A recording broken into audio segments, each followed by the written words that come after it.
असलामुअलैकुम। पिछली वारी मैं तुहाडी खिदमत विच ना दलीप कुमार की बायोग्राफी पेश की सीगी।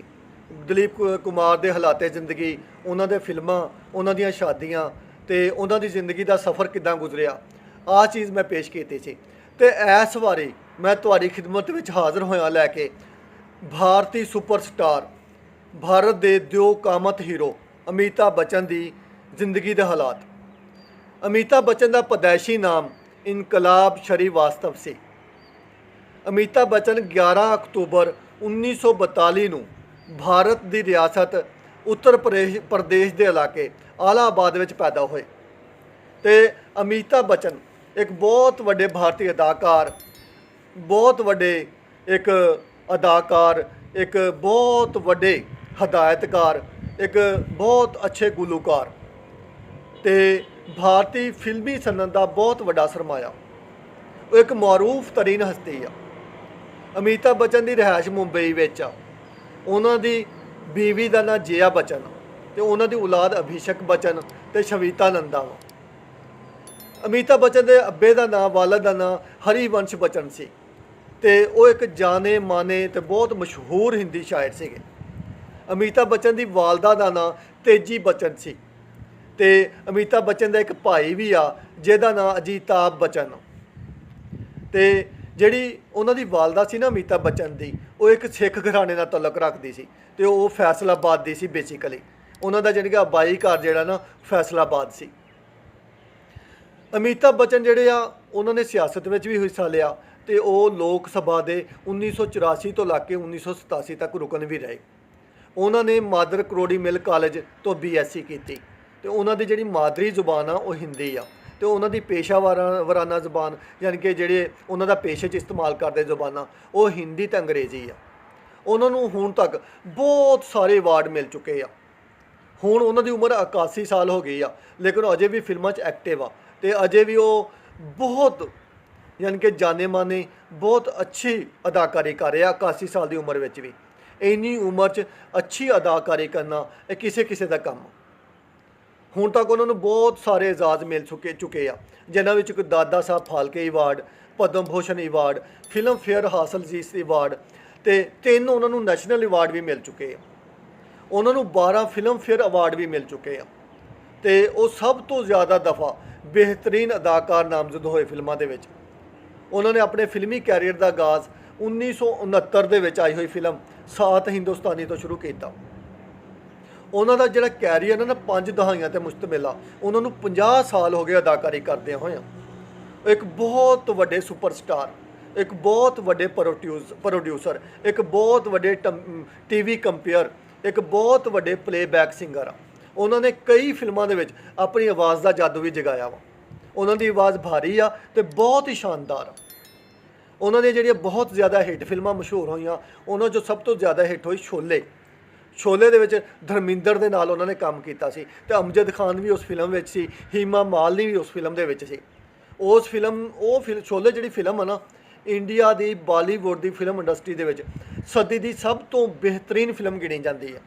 जिद्दां शाहरुख खान की दिल वाले दुल्हनिया ले जाएंगे फिल्म है ना, उस तरह शोले भी इंडियन फिल्म इंडस्ट्री की जिहड़ी है ना सब तो कामयाब तरीन फिल्म गिनी जाती है। कई सैनमिया घरां ते 40 साल चलती रही शोले, 40 साल।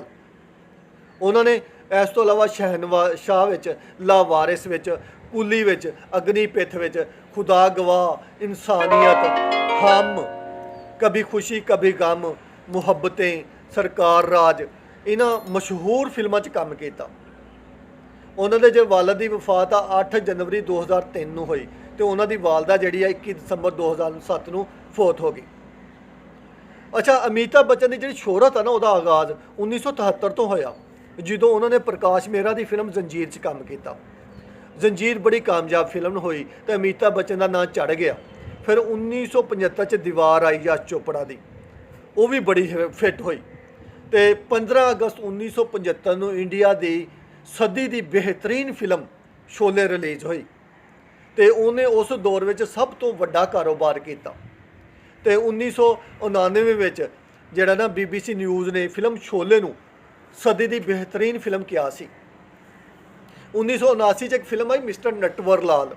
उहदे विच ਅਮਿਤਾਭ ਬੱਚਨ ਨੇ ਗਾਇਕੀ ਦੇ ਜੋਹਰ ਵੀ ਦਿਖਾਏ, ਗਾ ਕੇ ਵੀ ਦੱਸਿਆ ਵੀ ਕਿੱਦਾਂ ਗਾਇਆ ਜਾਂਦਾ। ਉਸ ਫਿਲਮ ਵਿੱਚ ਰੇਖਾ ਸੀ ਤੇ ਤੁਹਾਨੂੰ ਤਾਂ ਪਤਾ ਵਾ ਵੀ ਅਮਿਤਾਭ ਬੱਚਨ ਦਾ ਤੇ ਰੇਖਾ ਦਾ ਚੱਕਰ ਚੱਲਦਾ ਰਿਹਾ। ਰੇਖਾ ਨੇ ਇਸ਼ਕ ਕੀਤਾ ਅਮਿਤਾਭ ਬੱਚਨ ਨਾਲ। ਅਮਿਤਾਭ ਬੱਚਨ ਦੇ ਰੇਖਾ ਤੋਂ ਇਲਾਵਾ ਜਿਆ ਪ੍ਰਹਾਦਾ ਨਾਲ ਵੀ ਤਾਲੁਕਾਤ ਸੀਗੇ ਤੇ ਇਹ ਗੱਲ ਕਿਸੇ ਤੋਂ ਲੁਕੀ ਛੁਪੀ ਨਹੀਂ ਹੈਗੀ। 1981 ਵਿੱਚ ਫਿਲਮ ਸਿਲਸਿਲਾ ਆਈ, ਜਿਹਦੇ ਵਿੱਚ ਰੇਖਾ ਤੇ ਜੀਆ ਬਹਾਦਰੀ ਸੀਗੇ, ਇੱਕ ਸਾਥ ਦੋਨਾਂ ਨੇ ਕੰਮ ਕੀਤਾ। 1982 ਚ ਜਿਹੜਾ ਸ਼ਕਤੀ ਫਿਲਮ ਆਈ, ਜਿਹਦੇ ਵਿੱਚ ਅਮਿਤਾਭ ਬੱਚਨ ਦੇ ਨਾਲ ਦਲੀਪ ਕੁਮਾਰ ਵੀ ਸੀਗੇ। ਤੇ 1992 ਤੋਂ ਲੈ ਕੇ 1988 ਤੋਂ ਲੈ ਕੇ 1992 ਤੱਕ ਉਹ ਦੌਰ ਆ ਜਦੋਂ ਅਮਿਤਾਭ ਬੱਚਨ ਨੇ ਫਿਲਮਾਂ ਤੋਂ ਕੰਮ ਕਰਨਾ ਛੱਡ ਦਿੱਤਾ ਸੀ। 4 ਸਾਲ ਉਹਨਾਂ ਨੇ ਫਿਲਮਾਂ 'ਚ ਕੰਮ ਨਹੀਂ ਕੀਤਾ। 1999 'ਚ ਫਿਰ ਉਹਨਾਂ ਦੀ ਸੂਰਿਆਵੰਸ਼ਮ ਆਈ ਤੇ ਬਹੁਤ ਮਸ਼ਹੂਰ ਹੋਈ, ਬਹੁਤ ਹਿੱਟ ਹੋਈ ਤੇ ਬਹੁਤ ਜ਼ਿਆਦਾ ਉਹਨੂੰ ਪਜ਼ੀਰਾਈ ਮਿਲੀ। ਤੇ ਅਮਿਤਾਭ ਬੱਚਨ ਨੇ ਨਾ 5 ਸਾਲ 2000 ਤੋਂ ਲੈ ਕੇ 2005 ਤੱਕ ਕੌਣ ਬਣੇਗਾ ਕਰੋੜਪਤੀ ਉਹਦੀ ਮੇਜ਼ਬਾਨੀ ਕੀਤੀ ਉਸ ਪ੍ਰੋਗਰਾਮ ਦੀ। ਤੇ ਤੁਹਾਨੂੰ ਪਤਾ ਕਿ ਕੌਣ ਬਣੇਗਾ ਕਰੋੜਪਤੀ ਪਾਕੋ ਹਿੰਦ ਵਿੱਚ ਬੱਚਾ ਦੇਖਦਾ ਸੀ। 2000 ਵਿੱਚ ਉਹਨਾਂ ਦੀ ਇੱਕ ਫਿਲਮ ਹੋਰ ਆਈ ਮੁਹੱਬਤੇਂ। 2001 ਵਿੱਚ ਉਹਨਾਂ ਦੀ ਫਿਲਮ ਕਭੀ ਖੁਸ਼ੀ ਕਭੀ ਗਮ ਆਈ। 2003 'ਚ ਬਾਗਬਾਨ ਆਈ, ਆਂਖੇ ਆਈ। 2002 ਦੇ ਵਿੱਚ ਖਾਕੀ ਆਈ ਉਹਨਾਂ ਦੀ ਫਿਲਮ। 2004 ਵਿੱਚ ਸਰਕਾਰ ਆਈ। 2005 'ਚ ਕਭੀ ਅਲਵਿਦਾ ਨਾ ਕਹਿਣਾ। 2006 ਵਿੱਚ ਵੀ ਉਹਨਾਂ ਦੀ ਫਿਲਮ ਆਈ। ਤੇ ਅਮਿਤਾਭ ਬੱਚਨ ਹੁਣ ਵੀ ਫਿਲਮਾਂ 'ਚ ਕੰਮ ਕਰ ਰਹੇ ਆ ਤੇ ਬਹੁਤ ਅੱਛਾ ਕੰਮ ਕਰ ਰਹੇ ਆ ਤੇ ਬਹੁਤ ਅੱਛੇ ਮੁਆਵਜ਼ੇ 'ਤੇ ਕੰਮ ਕਰ ਰਹੇ ਆ। ਉਹ ਪਹਿਲੇ ਇੰਡੀਆ ਦੇ ਅਮੀਰ ਤਰੀਨ ਅਦਾਕਾਰ ਸੀ, ਹੁਣ ਉਹਨਾਂ ਦੀ ਜਗ੍ਹਾ ਸ਼ਾਹਰੁਖ ਖਾਨ ਨੇ ਲੈ ਲਈ ਹੈ। ਤੇ ਅਜੇ ਤੱਕ 81 ਸਾਲ ਦੀ ਉਮਰ ਵਿੱਚ ਵੀ ਉਹਨਾਂ ਦਾ ਜਿਹੜਾ ਫਿਲਮੀ ਸਫ਼ਰ ਆ ਨਾ ਉਹ ਜਾਰੀ ਆ ਤੇ ਦੇਖੋ ਮਜ਼ੀਦ ਕਿੰਨਾ ਚਿਰ ਜਾਰੀ ਰਹਿੰਦਾ ਵਾ। ਤੇ ਉਹਨਾਂ ਨੇ ਇੰਡੀਆ ਦੀ ਫਿਲਮ ਇੰਡਸਟਰੀ ਤੇ ਐਸੇ ਅਨਮਿਟ ਨਕੂਸ਼ ਛੋੜੇ ਆ ਜਿਹੜੇ ਕਦੇ ਨਹੀਂ ਮਿਟ ਸਕਦੇ। ਤੇ ਇੰਡੀਆ ਦੀ ਫਿਲਮ ਇੰਡਸਟਰੀ ਚਾਹੇ 1000 ਸਾਲ ਵੀ ਚੱਲਦੀ ਰਹੇ ਨਾ ਤਾਂ ਉਹਦੇ ਵਿੱਚੋਂ ਅਮਿਤਾਭ ਬੱਚਨ ਦਾ ਨਾਂ ਨਹੀਂ ਕੱਢਿਆ ਜਾ ਸਕਦਾ। ਹੁਣ ਤੁਸੀਂ ਮੈਨੂੰ ਦੱਸਣਾ ਵਾ ਕਿ ਤੁਹਾਨੂੰ ਕਮੈਂਟ ਕਰਨਾ ਵਾ, ਇਹਨੂੰ ਪਸੰਦ ਕਰਨਾ, ਸ਼ੇਅਰ ਕਰਨਾ ਤੇ ਮੈਨੂੰ ਦੱਸਣਾ ਕਿ ਤੁਹਾਨੂੰ ਮੇਰੀ ਅਮਿਤਾਭ ਬੱਚਨ ਦੇ ਬਾਰੇ ਜਿਹੜੀ ਮੈਂ ਬਾਇਓਗ੍ਰਾਫੀ ਤੁਹਾਨੂੰ ਲੈ ਕੇ ਹਾਜ਼ਰ ਹੋਇਆ ਜਿਹੜੀ ਪੇਸ਼ ਕੀਤੀ ਆ ਕਿੱਦਾਂ ਦੀ ਲੱਗੀ ਆ। ਤਾਂ ਤੁਸੀਂ ਮੇਰੇ ਨਾਲ ਰਹਿਣਾ ਵਾ ਇਨਸ਼ਾਅੱਲਾ। ਮਜ਼ੀਦ ਤੁਹਾਡੀ ਖਿਦਮਤ ਵਿੱਚ ਲੈ ਕੇ ਨਾ ਮੈਂ ਮਸ਼ਹੂਰ ਗੁਲੂਕਾਰ, ਅਦਾਕਾਰ, ਜਿੰਨੇ ਵੀ ਮਸ਼ਹੂਰ ਲੋਕ ਆ, ਜਿੰਨੇ ਵੀ ਮਸ਼ਹੂਰ ਖਿਲਾੜੀ ਆ, ਉਹਨਾਂ ਦੀ ਬਾਇਓਗ੍ਰਾਫੀ ਲੈ ਕੇ ਮੈਂ ਤੁਹਾਡੀ ਖਿਦਮਤ ਵਿੱਚ ਹਾਜ਼ਰ ਹੁੰਦਾ ਰਹਾਂਗਾ ਗਾਹੇ ਬਗਾਏ। ਤੇ ਤੁਸੀਂ ਮੇਰੇ ਨਾਲ ਰਹਿਣਾ ਵਾ। ਅੱਲਾਹ ਤਾਲਾ ਤੁਹਾਨੂੰ ਹੱਸਦਾ ਰੱਖੇ, ਵਸਦਾ ਰੱਖੇ। ਜਿਉਂਦੇ ਰਹੋ। ਰੱਬ ਰਾਖਾ।